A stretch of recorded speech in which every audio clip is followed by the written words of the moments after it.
Esse corte é patrocinado pela KTO, que tem as melhores odds do mercado. Se você quiser ajudar o Futeboteco, a gente tem um link para você na descrição. Eu quero saber o seguinte, esse ano a gente, depois de muitos anos, a gente recebeu um brasileiro na Fórmula 1. Bortoleto. Que me fez querer voltar a acompanhar. Aí você fala assim, pô, você não gosta de automobilismo, você gosta de brasileiro. Sim, eu gosto de brasileiro correndo e tal. Cara, eu me lembro muito de quando eu era moleque, eu assistia com meu pai as corridas do Senna, e eu acho muito legal ouvir você falando sobre isso. E depois o Rubinho, que eu sou fã e tudo mais, o Massa já não fui tanto, mas era o que eu gostava, de torcer para brasileiro. Voltei a assistir, me conectar com tênis depois de muitos anos por causa desse menino, o João Fonseca. E aí surge uma expectativa brasileira com relação a ele, a partir do que ele fez nesses 2 últimos anos em Fórmula 3 e Fórmula 2. Que ele ganha as duas como novato, alguns poucos fizeram isso, e aí ele vai para essa equipe, que foi a pior equipe do ano passado, a Sauber, Vai virar Audi, né? Vai virar Audi, né? E com perspectiva de se tornar uma equipe interessante para o futuro.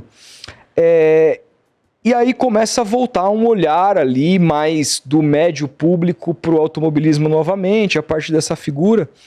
E uma coisa que eu vi você falando numa live é sobre o Bortoleto não correr para essa gente, por mim, que está agora interessado, mas por ele, essa coisa do capacete parecido com o do Senna, esse discurso meio que colocado no mesmo lugar. Bom moço, né? Eu queria que você me contasse, assim, primeiro, quais são as reais expectativas que se pode ter, técnicas de onde esse rapaz pode chegar, até onde ele é tão diferente como se imagina, ou ele é só um menino começando, a gente tem que ter calma, e mais do que isso, a partir do momento que se vier um sucesso que a gente espera, como você acha que ele tem que se colocar nesse novo Brasil, que é bem diferente daquele do Senna lá atrás? Bom, vamos lá. Primeiro, assim, azar seu que você parou de ver Fórmula 1 e só voltou agora porque você perdeu um monte de coisa legal.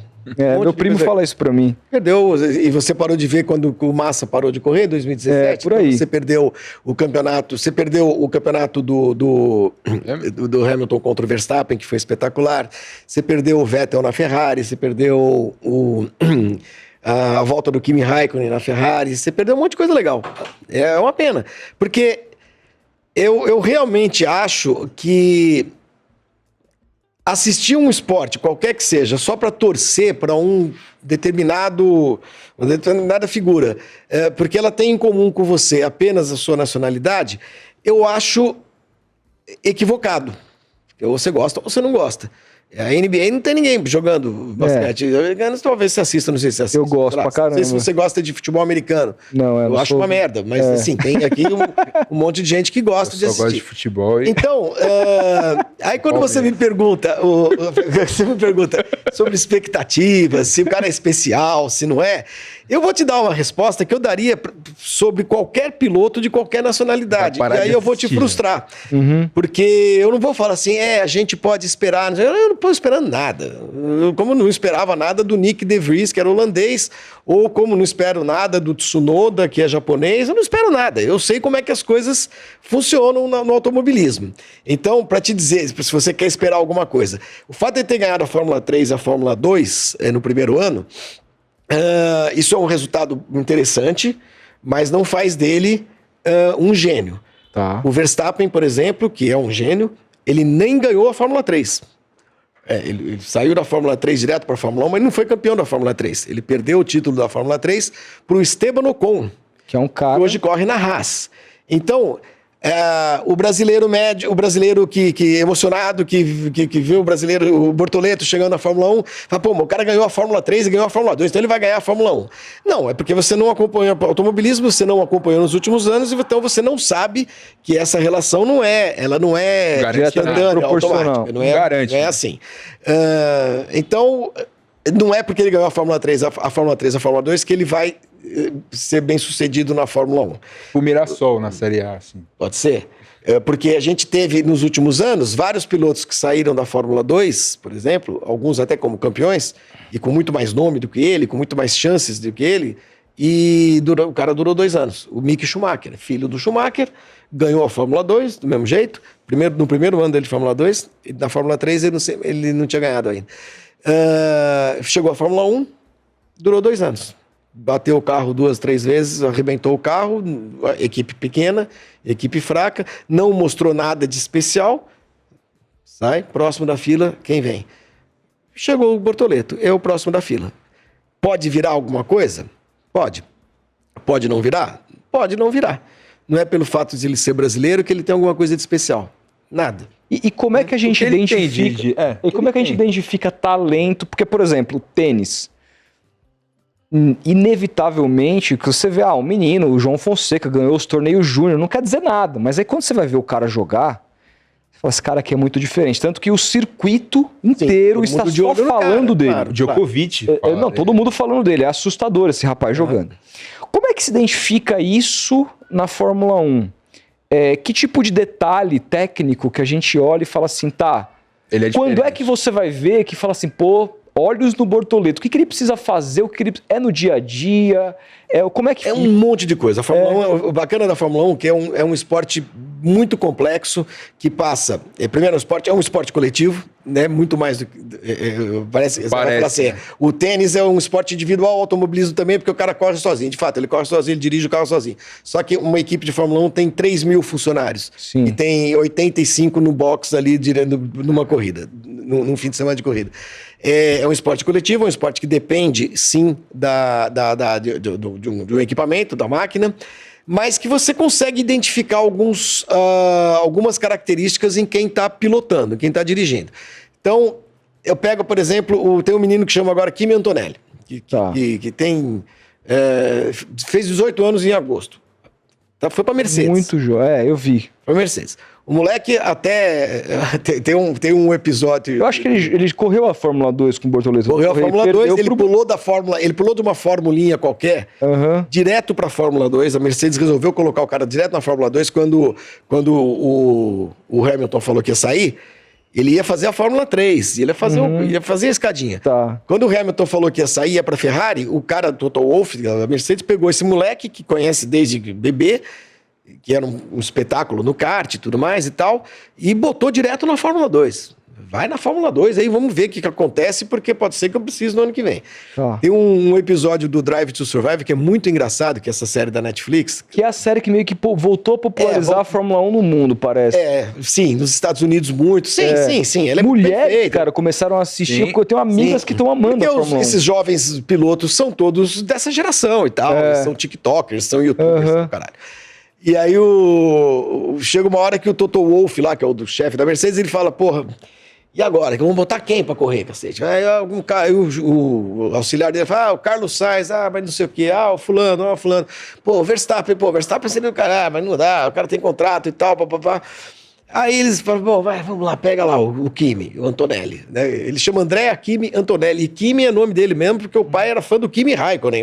Olha só. Imagina como é novo o moleque. Sim. E aí tem uma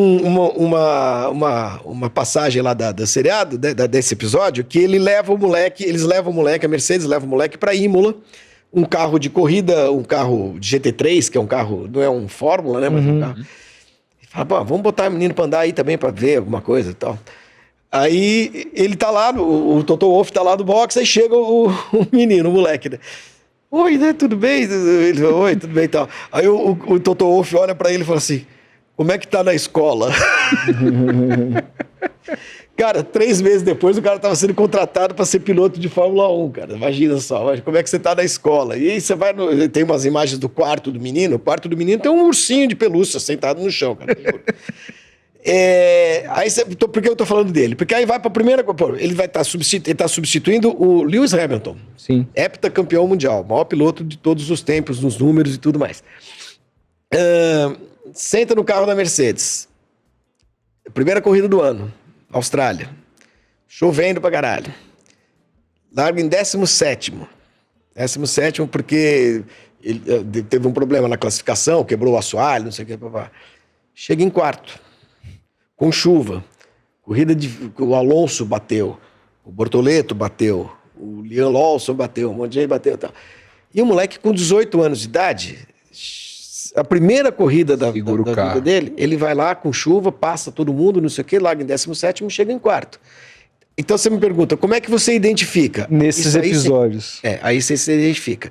Aí você pega o ano passado, um menino chamado Oliver Bearman, 18 anos também, piloto de Fórmula 2. A famosa corrida do Senna na Tolle, mano. Aquela da Dimona. Exato. Que é ali que você fala, puta, que sujo, Galvão, sujo o novo gênio. Sérias. O Bearman piloto de Fórmula 2 da academia da Ferrari, que a Ferrari, todas as equipes têm lá, pega uns pilotinhos lá, bota lá pra andar de kart, não sei o quê, vai lá fazer, bota o macacão pra aparecer na festa, não sei o quê. O Sainz, titular da equipe, tem uma crise de apendicite na véspera da corrida. Sábado de manhã, né? E o piloto reserva da Ferrari era esse menino. Porque não tem outro, a Ferrari não tinha outro. Tava ele lá, como ele é da academia, ele tava correndo a Fórmula 2, tava lá no final de semana. Você, senta aí e vai pra classificação e vai pra corrida. O cara nunca tinha guiado o carro da Ferrari. Caralho. Ferrari. Que isso, cara. Ele entra direto na classificação pra definir o grid. Se classifica em, sei lá, em 9º. Nossa. E chega em 6º na corrida. É titular. É isso que você identifica. É titular, hoje é titular. Aí você pega, por exemplo, o Pietro Fittipaldi. Não sei se vocês lembram quando o Romain Grosjean teve aquele acidente lá no Bahrein, que bateu o carro, pegou fogo, o cara quase morreu, dividiu o carro em dois, não sei o que, foi uma desgraça. Aí vai lá o Pietro Fittipaldi, piloto reserva da Haas há não sei quanto tempo. Você, próxima corrida é você, senta aí, tal. Larga em último, termina em último. Teve mais uma corrida, larga em último, termina em último. Chega com o carro andando, limpinho e tal, bonitinho e tal. Não tem nada de especial. Você percebe, assim, nesses Detalhes. Nesses momentos, assim, você vai percebendo que o cara tem alguma coisa de diferente, né? Aí você me pergunta do Bortoleto. O Bortoleto chega a primeira corrida dele agora na Austrália. Vai para classificação. O Q2, né? Ele vai consegue... pro Q2. Opa! Belezinha. Ó, joinha. Você dá um joinha pro cara. Uhum. Aí vai na corrida, roda e bate. Sim. Ah, tava com problema de freio. Ok, o Lando Norris estava com problema de freio na última corrida também. Todo mundo que estava ouvindo o rádio ouviu e ele chegou em segundo. Mas não estou diminuindo o problema de freio. Aliás, ele rodou e bateu por outro motivo, não foi por causa do problema de freio. Então, saldo da primeira corrida. Foi pro Q2. Joinha, bateu, outros bateram também, tá tudo bem. E o companheiro de equipe foi lá pra frente. Chegou em sétimo. Fez mais pontos nessa corrida do que a Sauber na temporada passada inteira. Mas tudo bem, o cara tem 50 anos de idade, é experiente e tal, beleza. Não vou diminuir o Bortoleto por causa disso. Aí vai na segunda corrida do ano, essa corrida agora da... Onde é que foi, gente? China. Na classificação da sprint, da corridinha curta, ele vai pro Q2 também. Joinha, beleza. Vai pra corrida, não acontece nada. O cara bate nele e tal, mas não acontece nada. Vai pro Grande Prêmio Oficial. Primeira volta, roda. Vai pra brita. Cai lá pra fundo, não acontece nada na corrida.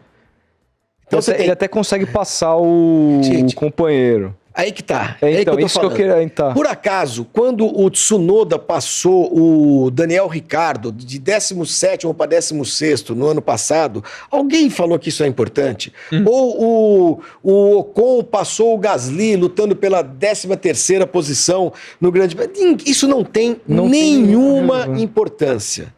Nem o Bortoleto passar o Hülkenberg no final da corrida, lutando pelo 18º lugar, não tem nenhuma importância, como não teria se ele tivesse sido ultrapassado.